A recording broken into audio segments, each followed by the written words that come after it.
Que a graça e a paz de nosso Senhor Jesus Cristo seja sobre a sua vida. Mais uma vez aqui estamos para compartilhar com você a leitura diária da Escola Bíblica Dominical do próximo domingo. Estaremos estudando a lição de número 11, Ética Cristã, Vícios e Jogos. Quero pedir para você subscreva no meu canal. Visite também o nosso site www.moldado.com. No site você tem os vídeos, você tem uma mensagem escrita que introduz o assunto que abordamos e também os slides para você baixar grátis quando você quiser. Deus abençoe a sua vida e seja bem-vindo em nome de Jesus. Vícios e jogos. Onde estão os vícios e os jogos? Será que os vícios e os jogos só estão lá no mundo? Será que os vícios e jogos só estão entre as pessoas que não creem em Deus? Onde estão os vícios e os jogos? Estão fora da igreja? Estão lá no mundo? Não. Infelizmente, há muitos na igreja que enfrentam ainda problemas com vícios e jogos de azar. E muitos que estão na igreja vieram para a igreja viciados em bebidas alcoólicas, viciados em jogos de azar, que não estão nem aí também em ser libertos. Mas Jesus liberta aqueles que querem. Quem quer ir para o céu, busca então, através de Cristo, a libertação dos vícios e dos jogos de azar. Então, na igreja, nós precisamos ensinar, nós precisamos pregar, nós precisamos aconselhar, nós precisamos ajudar pessoas que precisam de libertação, porque não estão só lá no mundo as pessoas viciadas em bebidas alcoólicas, viciadas em drogas, viciadas em jogos de azar. Também na igreja, um grande número de pessoas precisam da nossa ajuda para que tenham a libertação e então consiga entrar no céu em nome de Jesus. Provérbios 31, versículos 4 e 5. A embriaguez perverte o direito e o bom senso. É isso que faz quando a pessoa se embriaga. Quando a pessoa viciada na bebida alcoólica se embriaga, ela perverte o seu direito, ou seja, ela se desmoraliza, ela não perde o seu direito, ela joga no lixo o seu direito, o seu bom senso também fica desprezível, fica desmoralizado, sem respeito algum das outras pessoas. Então, pessoas que bebem com frequência tendem a não sentir os efeitos do álcool. Mesmo depois de algumas doses, essas pessoas elas não sentem o efeito que o álcool vai fazendo na sua vida. De acordo com o estudo liderado pelo Sistema de Saúde para Veteranos do Exército de San Diego, nos Estados Unidos, embora não percebam, essas pessoas também enfrentam problemas de cognição. E o que é cognição ou problemas cognitivos? Cognição é o ato ou processo da aquisição do conhecimento, ou seja, a pessoa ela consegue atrair conhecimentos que se dá, e esse conhecimento ele se dá através da percepção, da atenção, da associação, da memória, do raciocínio, do juízo, da imaginação, do pensamento e da linguagem. A palavra cognitione tem origem nos escritos de Platão e Aristóteles. De uma maneira mais simples, podemos dizer que cognição é a forma como o cérebro percebe, aprende, recorda, pensa sobre toda a informação captada através dos 5 sentidos. Ora, se esse conjunto de cognitivos for afetado pelo vício da bebida alcoólica, a pessoa vai ter então dificuldades em perceber, na percepção, vai ter dificuldade em recordar alguma coisa, vai ter dificuldade em pensar, vai ter dificuldade então com as informações que ele vai perceber através da visão, através da audição, através do olfato, através do paladar e através do tato, que são os 5 sentidos. Esses 5 sentidos vão ser então afetados, vão ser então prejudicados pela embriaguez ou pelo vício da bebida alcoólica. Como ele vai, olha bem aí, a redução da velocidade das habilidades motoras da memória de curto prazo e processamento complexo, o que pode ser muito grave. Isso então acontece com todas as pessoas que entram por esse vício da bebida alcoólica, da embriaguez, acaba se embriagando e o controle das habilidades motoras na memória vai então sendo prejudicado, vai ficando lento e pode acontecer ainda problemas ainda mais graves. O que resolve é não beber e não beber menos. Ou seja, os maiores consumidores de álcool também demonstram menor autopercepção de danos do que aqueles que costumam beber menos.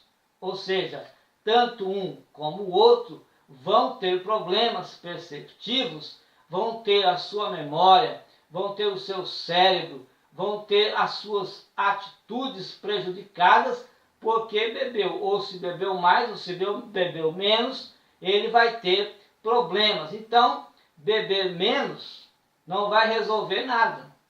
O correto e o certo é não beber nada.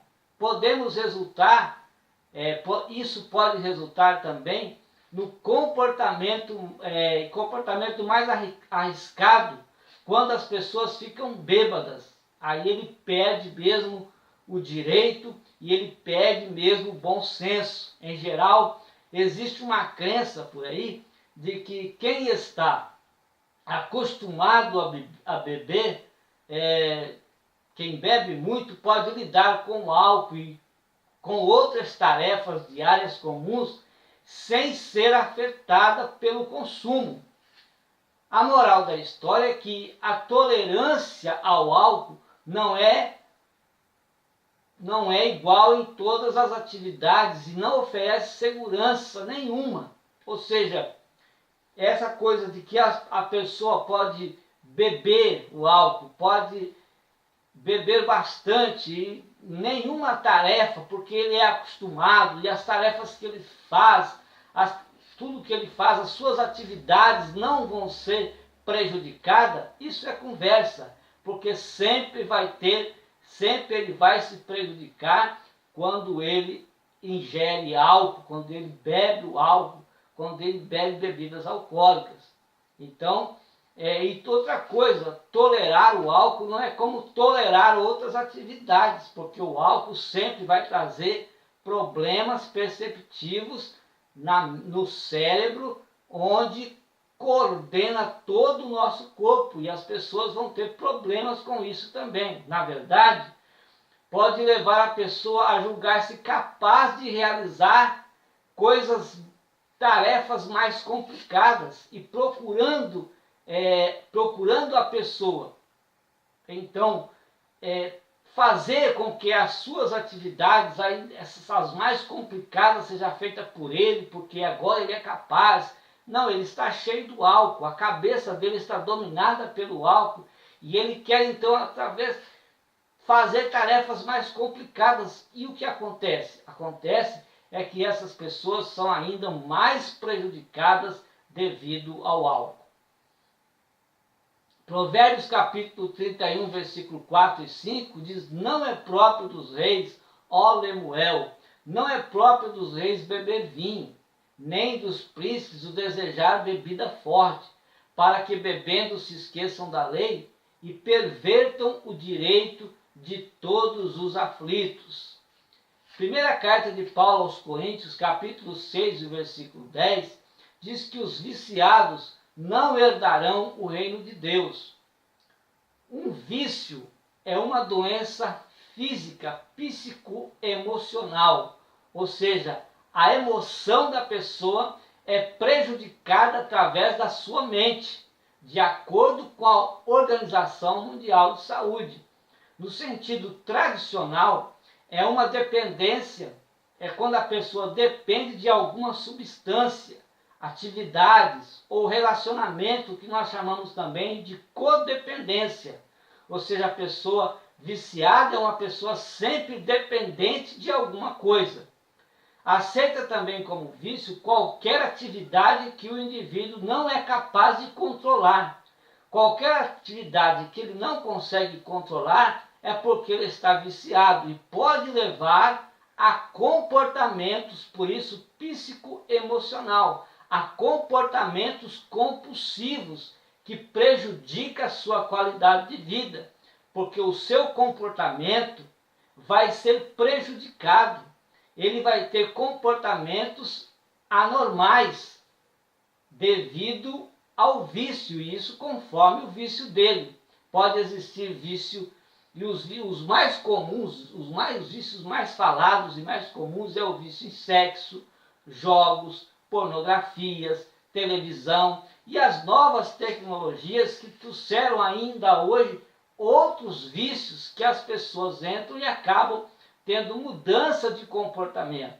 O mesmo nível de vícios é encontrado no alcoolismo, a toxicodependência, a dependência de substâncias psicoativas e também de drogas. Então, dependência química, e dependência de substâncias e também as drogas. E qualquer dessas coisas levam as pessoas a ficarem viciadas devido ao hábito contínuo de sempre depender daquilo todos os dias ou periodicamente.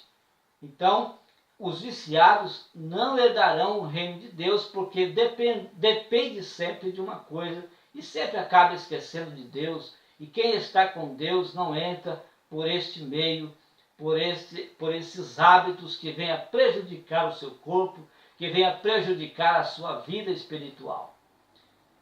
Podemos definir como vício um estado psicofísico causado pela interação de um organismo vivo com uma droga. É quando a pessoa ingere uma droga no seu organismo. Então, o que vai acontecer? Se o seu organismo trabalhava de uma forma normal, agora vai trabalhar de uma forma normal, porque ele injetou uma droga em um organismo que estava completamente perfeito, trabalhando normalmente. Caracteriza-se por modificação de comportamento e outras reações. Essas pessoas vão ter mudança de comportamento. Eles vão ter mudança de posição. Se a posição era normal, agora vai ser anormal. E as suas reações quanto aos comportamentos devido aos vícios vai ser expressada, vai ser demonstrada, geralmente por causa de um impulso irreprimível, por consumir uma droga de forma contínua ou periodicamente, a fim de experimentar os seus efeitos psíquicos. Então a pessoa, ela não se controla, ela se dá ao impulso que não é controlado, é irreprimível, porque ela consome aquela droga. E quando é confrontado com aquilo que ele está habituado ou a ingerir, ou seja, uma atividade, ele não consegue se controlar e acaba se entregando para então ter o prazer dos efeitos psíquicos. É necessário reconhecer o vício como uma doença caracterizada por um conjunto de sinais e sintomas que aparecem nessas pessoas viciadas. Então há sempre um conjunto de sinais, há sempre um conjunto de efeitos psíquicos nas pessoas que são viciados em qualquer alguma coisa, em qualquer atividade, em qualquer alguma coisa. Quando a pessoa é viciada, sempre vai aí trazer, vai demonstrar, vai expressar através do seu comportamento. Então é necessário reconhecer o vício como uma doença, como um conjunto de sinais e sintomas.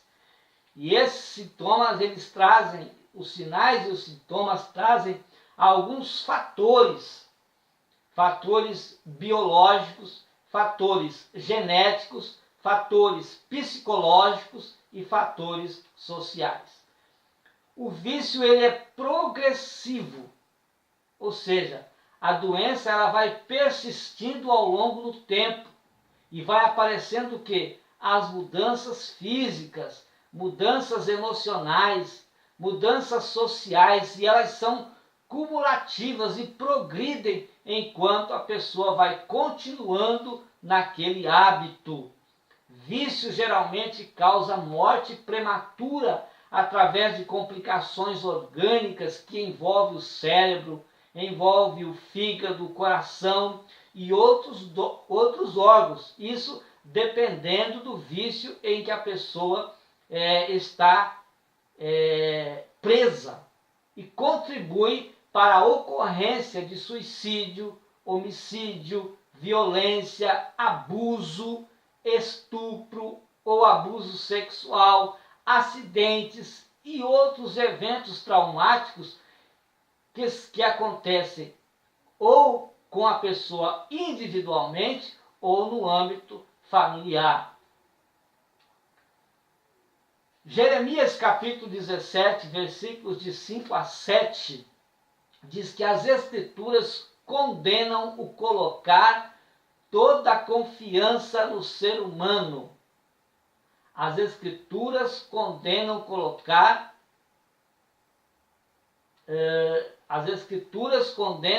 o colocar toda a confiança no ser humano.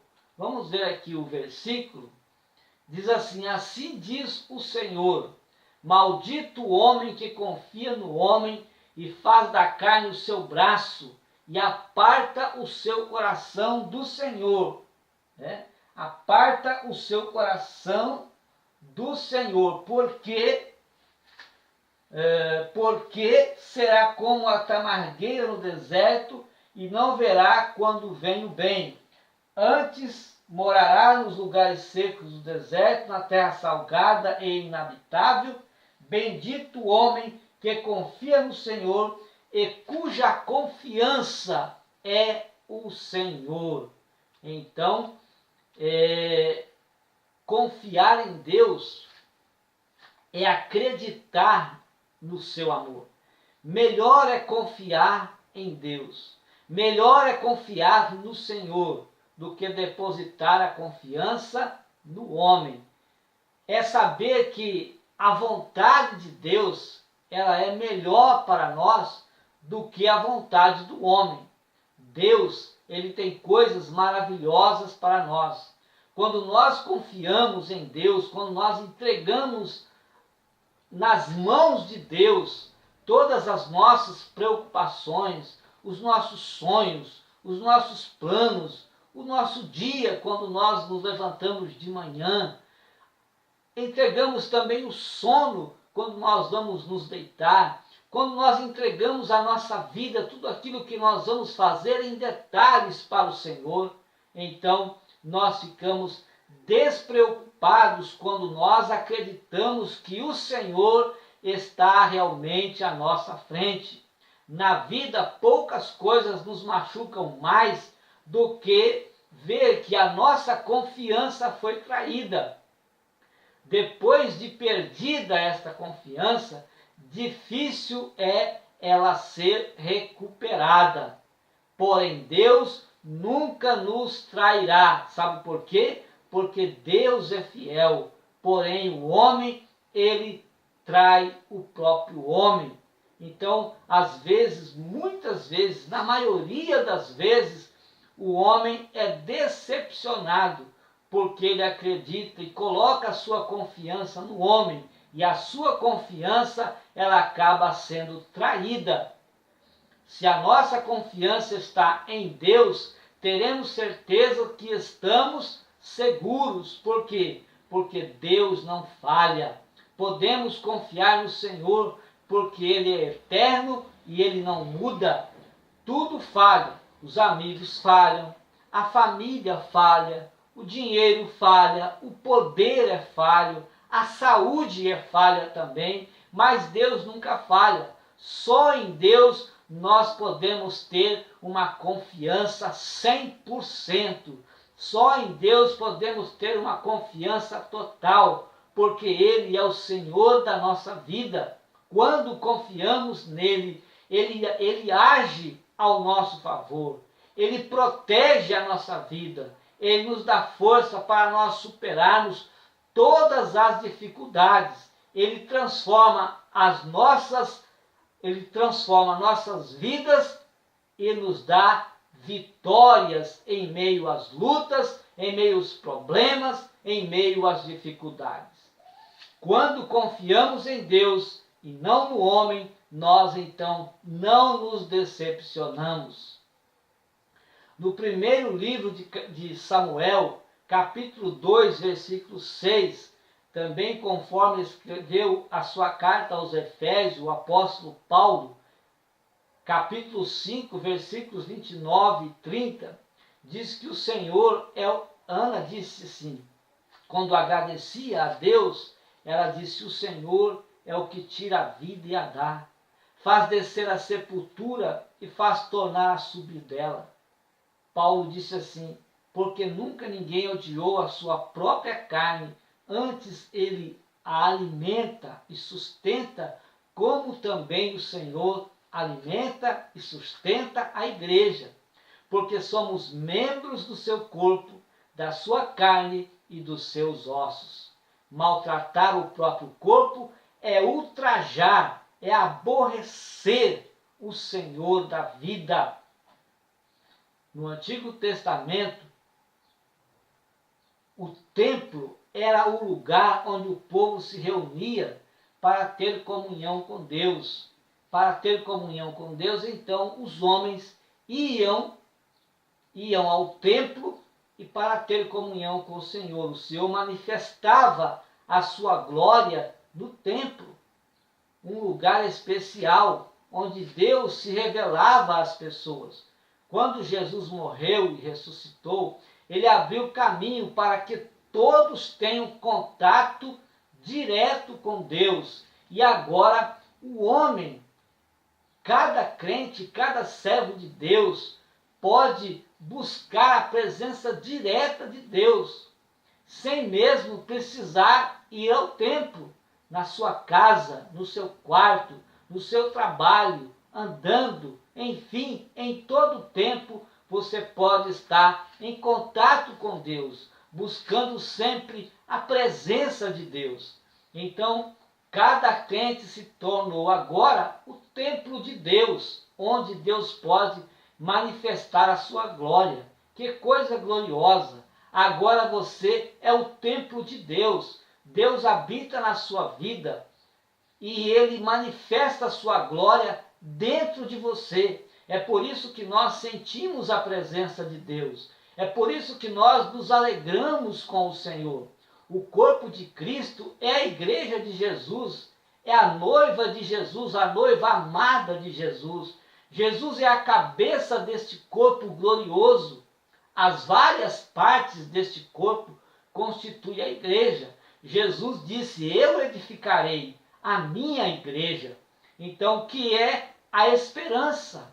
É a luz para o mundo perdido. A igreja deve ser a esperança para as outras pessoas. A igreja deve ser luz neste mundo, porque Jesus disse, eu sou a luz deste mundo. Mas ele disse também para nós, vós sois a luz do mundo. Então, como igreja, nós precisamos espalhar esperanças para este mundo desesperado e sem Deus. Tito capítulo 2, o versículo 12, o cristão é exortado a viver sobriamente.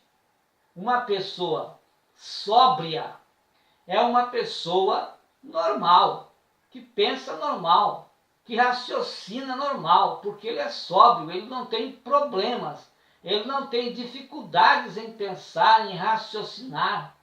Sóbrio, que se comporta de modo comedido, que se expressa com timidez, mas uma timidez que mostra às outras pessoas que ele é uma pessoa normal.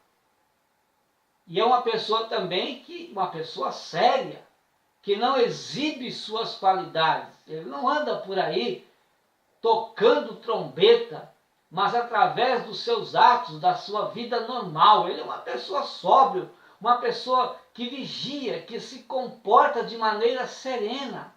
Ele é contido, ele é recatado. A palavra vigiar aparece 61 vezes na Bíblia Sagrada.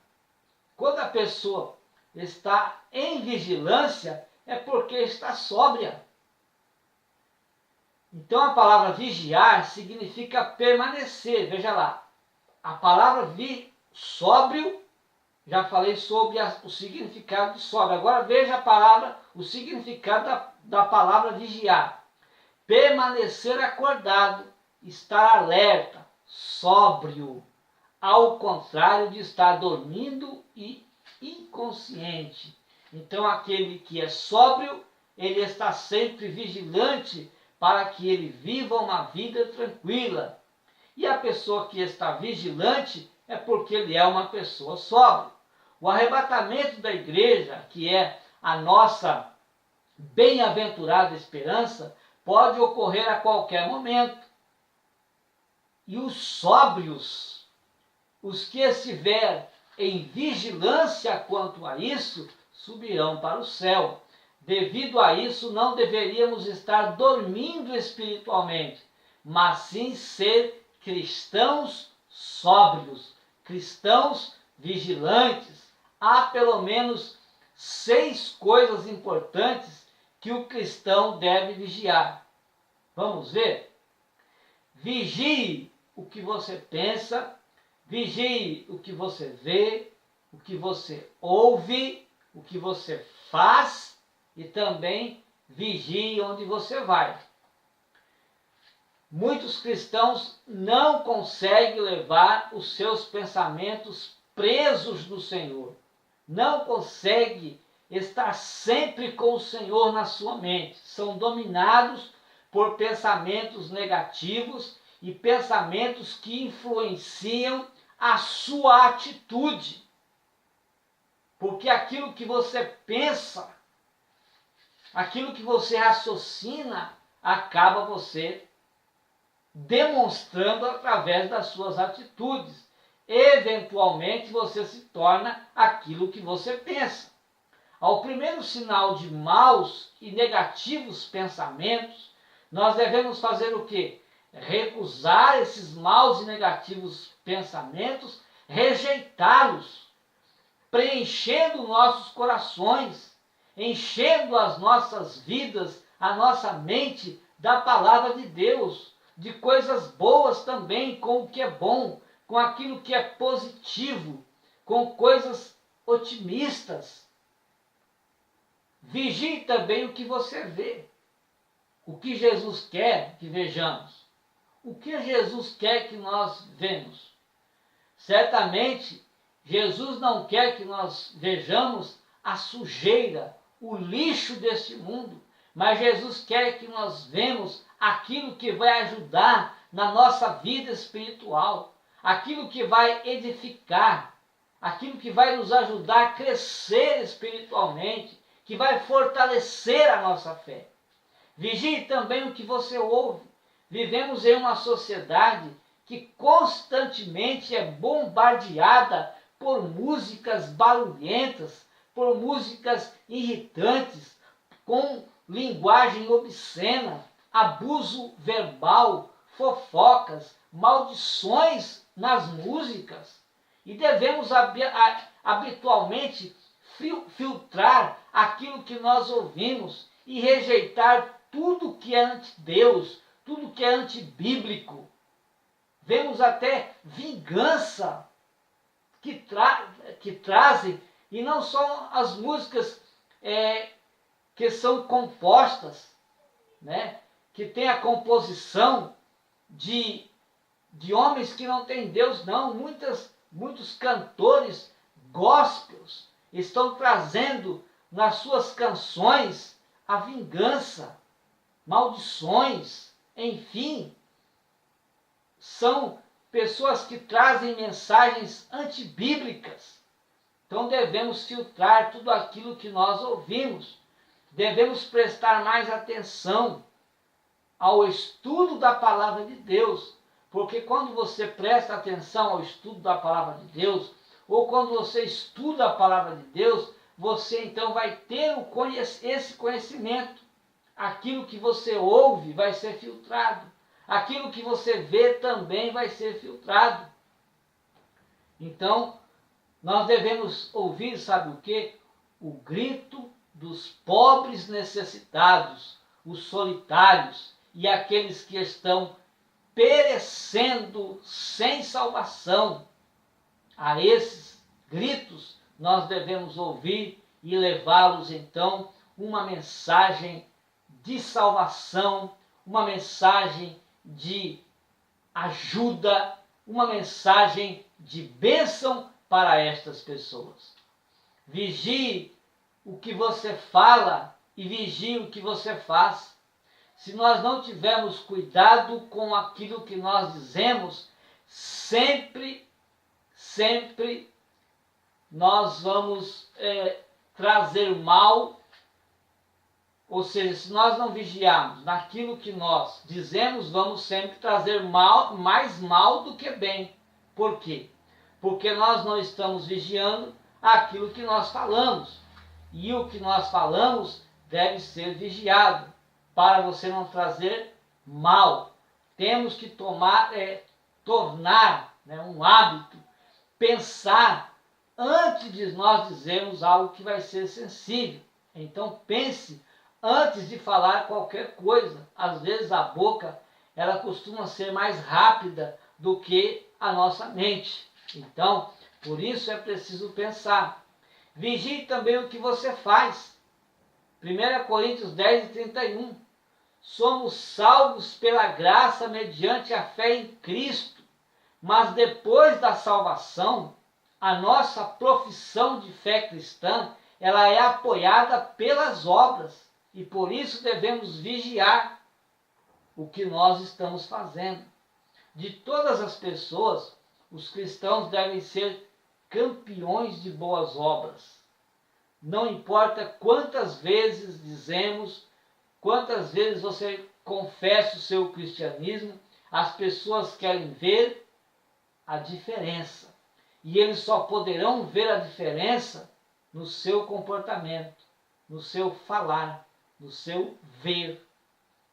Então eles vão observar e vão julgar os nossos atos, e os nossos atos é que são julgados. Nossas ações, elas falam mais do que as palavras. Se você diz que é um cristão, então haja e viva como um cristão. Vamos fazer mais e falar menos. Vigie também onde você vai, onde você está indo, quais os locais que você está frequentando. Alguns cristãos estão tão ocupados e vão a qualquer lugar durante a semana, menos para a igreja. Parece que até mesmo entre aqueles crentes professos, jogos e festas se tornaram mais populares que a oração, que o estudo bíblico, que o ganhar almas. As pessoas estão se tornando mais amantes dos prazeres do mundo do que com as coisas de Deus. As diversões estão tomando tempo das pessoas. É uma tragédia que há mais pessoas fazendo fila nos cinemas, há mais pessoas fazendo fila nas casas lotéricas nos parques de diversões do que nas igrejas cristãs. Por quê? Porque as pessoas estão apegadas às coisas terrenas e estão esquecendo-se das coisas eternas. Estão mais apegadas a este mundo que não é o nosso mundo. Porque Paulo diz que a nossa cidade não é aqui. A nossa cidade está no céu. A Bíblia também diz que aqui nós somos peregrinos e forasteiros. Que nós estamos aqui por um tempo. Deus chama todos os crentes em Cristo a vigiar e ser sóbrios em tudo que vê, em tudo que pensa, em tudo que ouve, em tudo que fala, em tudo que faz e para onde vai. Vigiem tudo, porque tudo isto tem consequências presentes e também consequências futuras, seja para o bem ou para o mal. Então, vamos, como traz aqui, o cristão é exortado a viver sobriamente. Salmo 112, versículo de 1 a 5, é a leitura diária de sábado. O homem que teme ao Senhor é bem-aventurado. Louvai ao Senhor. Bem-aventurado o homem que teme ao Senhor, que em seus mandamentos tem grande prazer, disse o Salmo. A sua semente será poderosa na terra. A geração dos retos será abençoada. Prosperidade e riqueza haverá na sua casa, e a sua justiça permanece para sempre. Ao justo nasce luz nas trevas. Ele é piedoso, misericordioso e justo. O homem bom se compadece e empresta, disporá as suas coisas com juízo. Então, uma pessoa que teme ao Senhor resiste ao pecado. Quando a pessoa teme ao Senhor, ela resiste o pecado, pois esse santo temor que essa pessoa tem é uma luz no seu caminho. A Bíblia mostra diversos exemplos de pessoas que foram tementes a Deus e afastaram o mal das suas vidas, porque temiam a Deus. Davi, antes de se tornar rei, ele foi perseguido por Saul. Teve oportunidade de matar Saul, mas ele não fez isto. Ele não matou Saul. Saul foi um homem ungido de Deus para as batalhas. Sua atitude, a atitude de Davi, ela não foi pautada no medo de um suposto castigo. Não, mas ele discerniu que fazendo aquilo ele estava pecando, e um pecado grave diante de Deus. Também Jó tendo uma vida próspera e feliz, ele viu-se cercado de sofrimento, perdeu os seus bens materiais, perdeu filhos, perdeu a saúde, mas ele continuou firme na fé. Ele foi descrito como um homem temente a Deus. Os sofrimentos não abalaram a sua fé, as perdas não abalaram a sua fé, porque o temor de Deus estava na sua vida. A sabedoria, ela vem de temer ao Senhor, até porque o princípio da sabedoria, diz Provérbios, é o temor a Deus. Quem teme o Senhor respeita a Deus, honra a Deus. Quem teme ao Senhor não desagrada a Ele, não desagrada ao Senhor. O temor do Senhor nos ensina a nós nos arrependermos. O temor do Senhor nos ensina a sermos pessoas santas e preparadas para subir para o céu a qualquer momento. O temor do Senhor, ele faz com que nós perdoamos as pessoas e também nos ajuda a pedir perdão dos nossos pecados. Por quê? Porque somos tementes ao Senhor. Vamos ver agora as 5 reflexões. Não se esqueça, viu? www.moldado.com é o nosso site. Visite e tenha lá os vídeos, a mensagem e os slides para você baixar. Primeira reflexão: qual a consequência da embriaguez? Como consequência, a embriaguez altera o raciocínio e o bom senso. Vimos isso já. Os efeitos nocivos do álcool já são bem conhecidos. Então, o fígado, o cérebro, o sistema nervoso, o coração e músculos podem ser afetados pela embriaguez, pelo consumo do álcool. O sistema digestivo também não está seguro. As mucosas, estômagos e intestino ficam irritados com uma sensação frequente de queimadura devido quando a pessoa ingere, quando a pessoa bebe bebida alcoólica.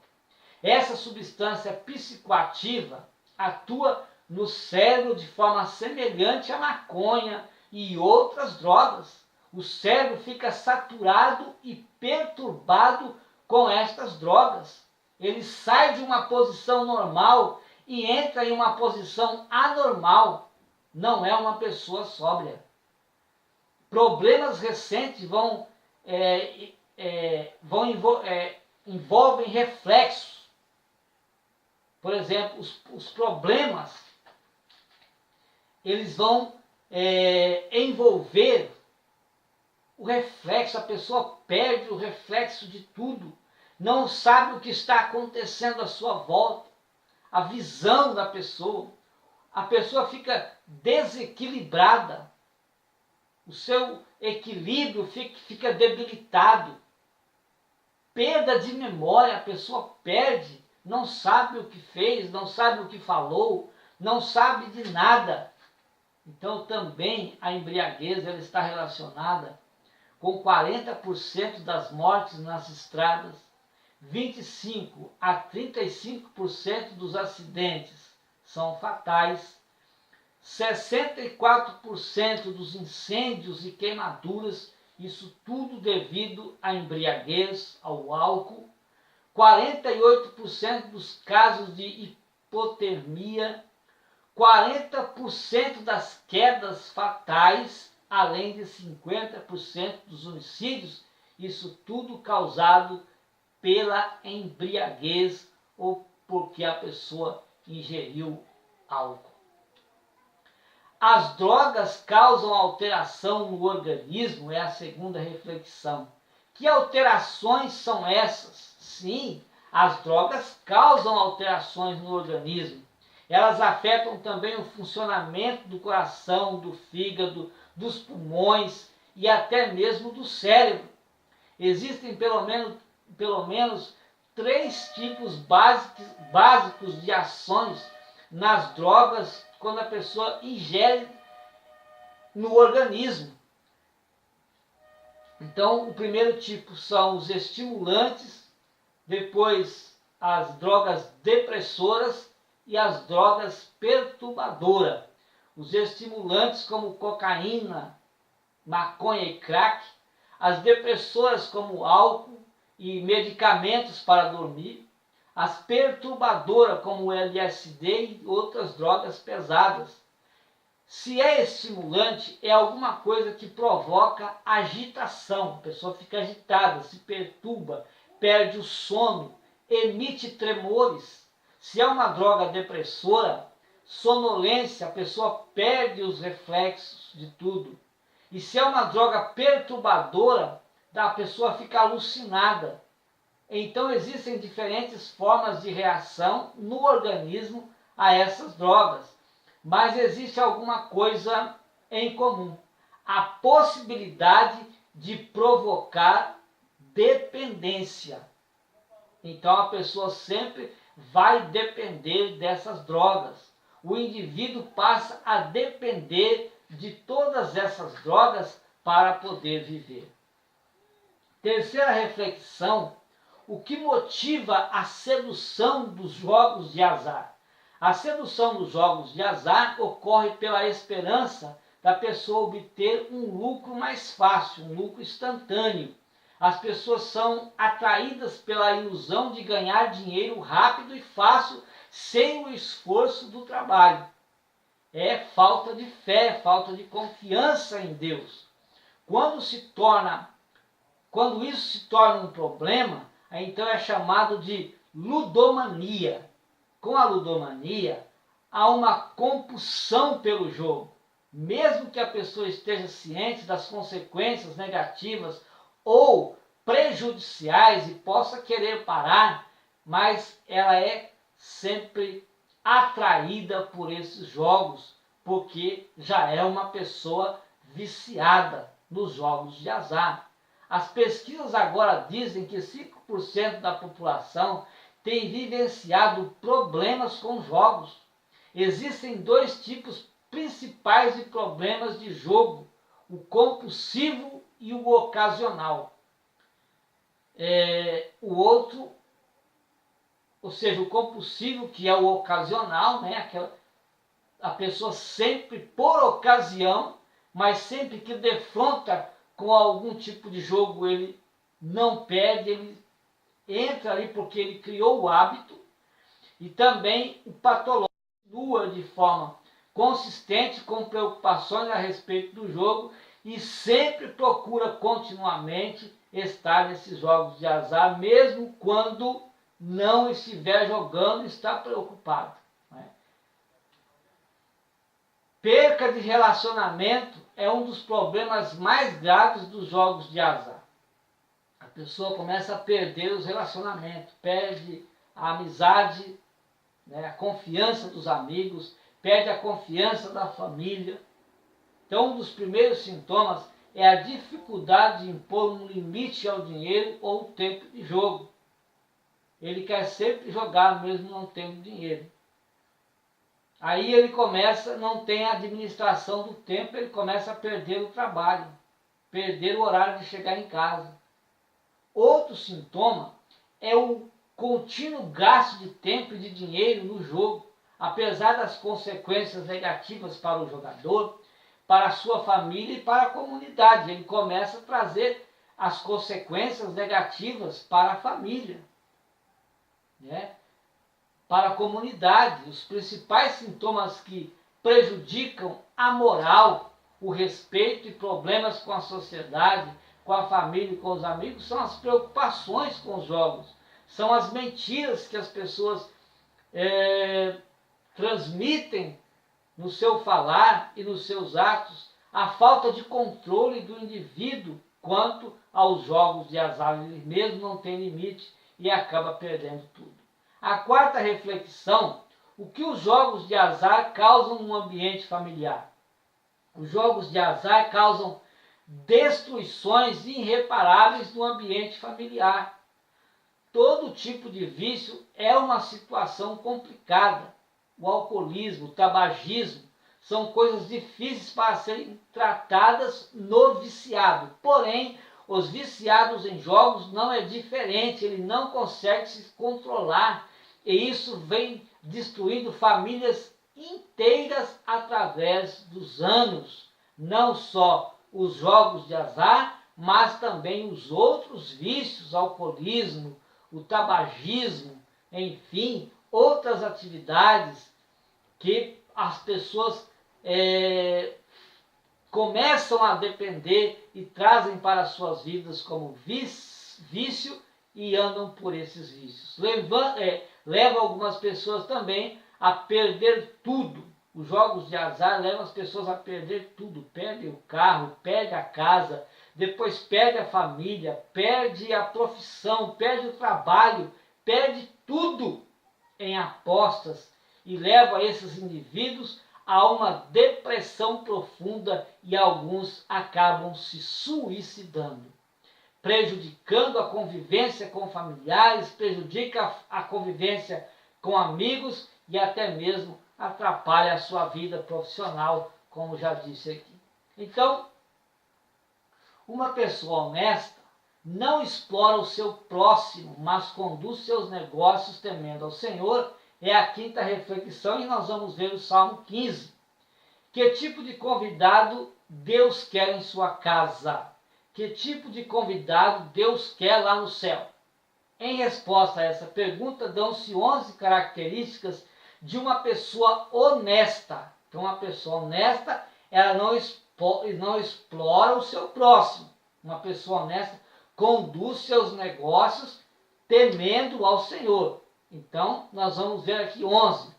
Viver com integridade, praticar a justiça, de coração falar a verdade, é o que diz o Salmo. Não difamar o seu semelhante, não prejudicar o próximo, não lançar injúria contra alguém e contra ninguém, desprezar o réprobo, ou seja, desprezar o desprezível, honrar aos que temem a Deus, mantém a sua palavra mesmo quando a pessoa tiver prejuízo, ele honra aquilo que falou. Não empresta o seu dinheiro explorando o próximo. Quantas pessoas emprestam seu dinheiro e exploram o seu próximo? Não aceita suborno, e o nosso país, o Brasil, está vivendo momentos difíceis, fases difíceis, uma atrás da outra, por causa do suborno. As próprias pessoas subornam uns aos outros. Mas o cristão não aceita suborno. E vai morar no céu aquele que não aceita suborno. Quem deste modo procede não será jamais abalado. Aquele que tem os traços de caráter listados acima que nós falamos é digno de ser o convidado de Deus. Estas são as qualidades do verdadeiro cristão aos olhos de Deus e também aos olhos do ser humano. Então, vamos continuar falando, continuar ensinando, continuar aconselhando, continuar ajudando a todas as pessoas que estão aí nesse mundo do vício e também dos jogos de azar que vem destruindo famílias inteiras e que vem destruindo também famílias cristãs, famílias que estão na igreja, estão sendo destruídas através de vícios e também através de jogos. Que Deus possa nos abençoar ricamente e assim possamos ajudar os nossos irmãos e ajudar também outras pessoas que precisam de salvação. Deus abençoe a sua vida. Não se esqueça, www.moldado.com é o nosso site, moldado.com. Subscreva no nosso canal. Deus abençoe a sua vida, Deus abençoe a sua família, em nome de Jesus.